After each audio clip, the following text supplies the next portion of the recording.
can't wrestle this little beast down. What you can do is come up with an answer, test it against other answers, and in the process of testing it, you get something better than an answer. You get insight. And I think that that's the thing that literature gives you, is literature is less involved in giving you answers and much more dedicated to giving you insight. Yeah? You might not know what that means, but talk about it in 15, what that she's trying to say, but talking about it for 15, 20 minutes, 30 minutes will just give you a lot more of what you really need to know. I know that's a shitty answer, but it's really the one I believe in. You know? Yeah. Thank you. I'm going to read to you guys very quickly, okay? And then we'll talk about something. All right? I forgot my books.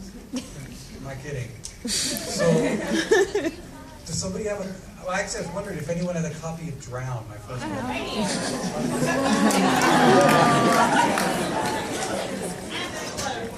I got a letter.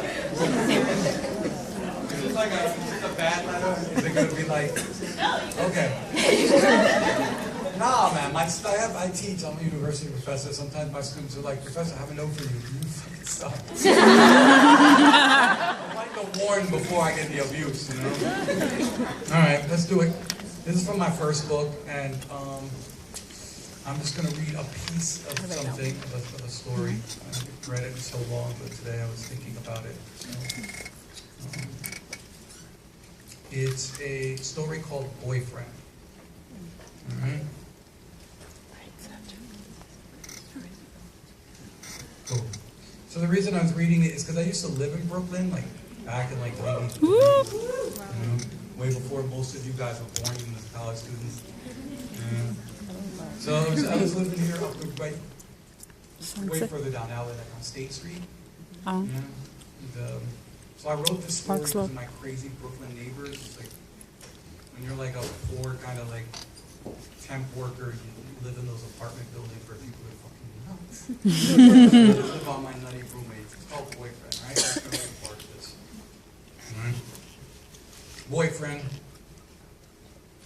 I should have been careful with the weed.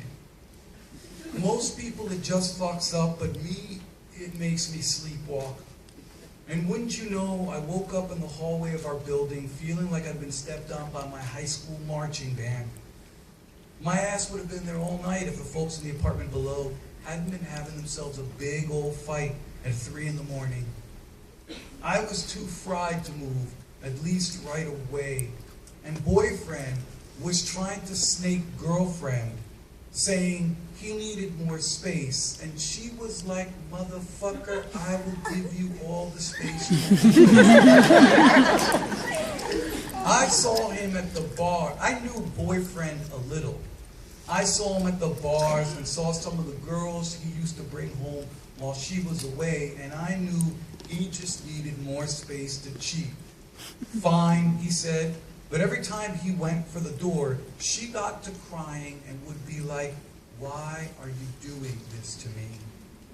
They sounded a lot like me and my old girlfriend Loretta, but I swore to myself that I would stop thinking about her ass, even though every Cleopatra-looking Latina in the city made me stop and wish she would come back to me. By the time Boyfriend got himself in the apartment, got himself out in the hallway, I was already in my apartment. Girlfriend would not stop crying. Twice she tried. She must have heard me moving around right above her, and both times I held my breath until she started up again. I followed her into the bathroom, the two of us separated by a floor, wires, and some pipes. And she kept saying, ese fucking pepetón, and washed her face over and over again. It would have broken my heart if it hadn't been so damn familiar, but I guess I'd gotten numb to that sort of thing. I had heart leather like walruses got blubber. The next day I told my boy Harold about what happened, and he said, too bad for her. And I said, I guess so. And he said, if I didn't have my own woman problems, I'd say we should go comfort the widow. And I said, she ain't our type. And he said, the hell she ain't. Homegirl was too beautiful, too high class for a couple of knuckleheads like us. Never saw her in a t-shirt or without jewelry. And her boyfriend, olvídate. That nigga could have been a model. Hell, they both could have been models, which was what they probably were, considering that I never heard word one pass between them about a job or a fucking boss. People like these were untouchables to me, raised on some other planet and then transplanted into my general vicinity to remind me how bad I was living. What was worse was how much Spanish they shared. None of my girlfriends ever spoke Spanish, not even Loretta of the Puerto Rican attitudes. The closest thing for me was this black chick who'd spent 3 years in Italy. She liked to talk that shit in bed and said she'd gone with me because I reminded her of some of the Sicilian men she'd known, which was why I never called her again. Boyfriend came around a couple of times that week for his things, and I guess to finish the job. He was a confident prick. He listened to what she had to say, arguments that had taken her hours to put together, and then he would sigh and say it didn't matter. He needed his space, punto. She let him fuck her every time, maybe hoping that it would make him stay. But you know, once somebody gets a little escape velocity going, ain't no play in the world gonna stop them from leaving. I would listen to them going at it and I would be like, damn, ain't nothing more shabby than those farewell fucks. I would know. Me and Loretta had a lot of those to go around. The difference was we never talked the way these two would about our days. Not even we were cool together. These two had a thing about the bathroom.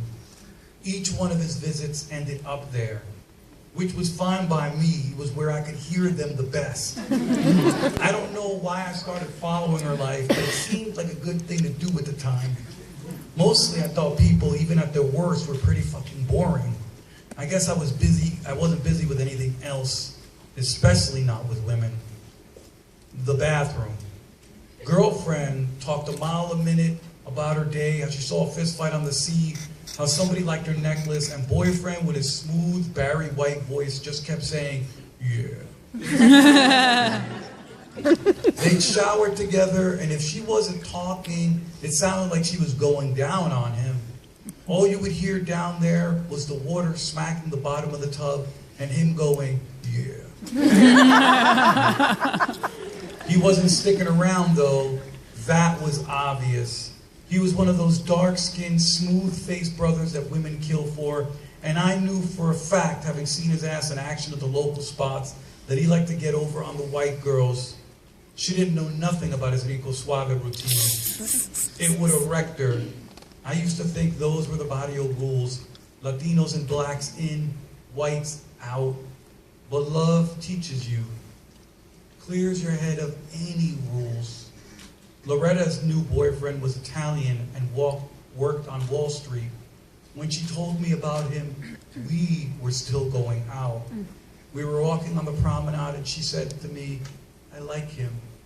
He's a good worker. No amount of heart leather could stop something like that from hurting. And we'll stop here. Thank you.